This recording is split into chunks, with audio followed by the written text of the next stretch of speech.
আচমকা ঝড়ে লণ্ডভণ্ড দুই বাড়ি, মাথার উপর ছাদহীন অসহায় পরিবার। উত্তর 24 পরগনার কুমড়ো পঞ্চায়েতের মহিষা মছলন্দপুর এলাকার 71 নম্বর বুথে আচমকা ঝড়ে বিপর্যস্ত হয়ে পড়ল পরপর দুটি পরিবার। মঙ্গলবার গভীর রাতে সপরিবারে ঘুমিয়েছিলেন বাড়ির সদস্যরা। হঠাৎই শুরু হয় হালকা বৃষ্টি, তার সঙ্গে দমকা হাওয়া।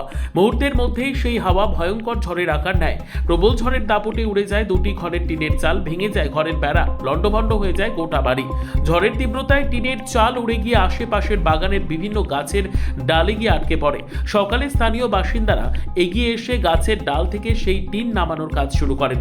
সৌভাগ্যবশত এই ঘটনায় কোনো প্রাণহানি বা শারীরিক আঘাতের খবর মেলেনি। তবে রাতের এই আকস্মিক বিপর্যয়ে আতঙ্কিত হয়ে পড়েছেন দুই পরিবারের সদস্যরা।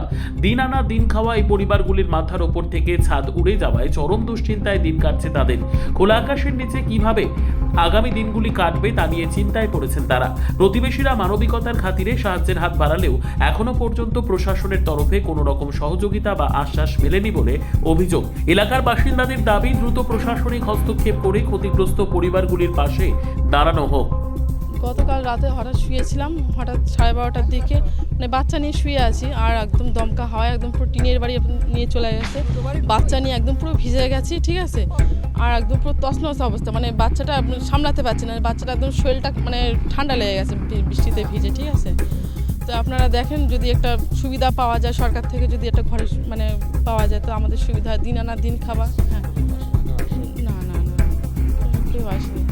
মেম্বার এসেছিলো, মেম্বার এসে ওই গেছে মানে টেরপুল আনতে, ওর বাবাকে নিয়ে গেছে।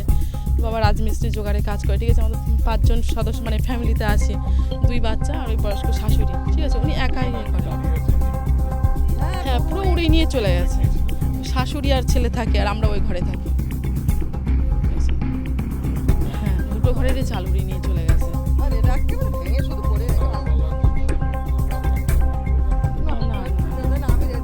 ওই আমার দিদিমা হয়, উনি রান্না করে দিয়ে গেছিলো, তাই খেয়েছি।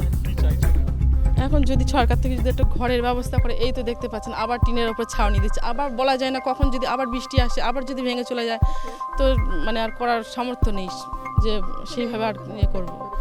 তখন একটা সময় দেখি ঘরে এসে চাল আর নেই, আর ওরে হাত ধরে নিয়ে আমি বেরোচ্ছি ওই বাড়ির, এবারে বেরোই দেখি এগোরও চাল নেই।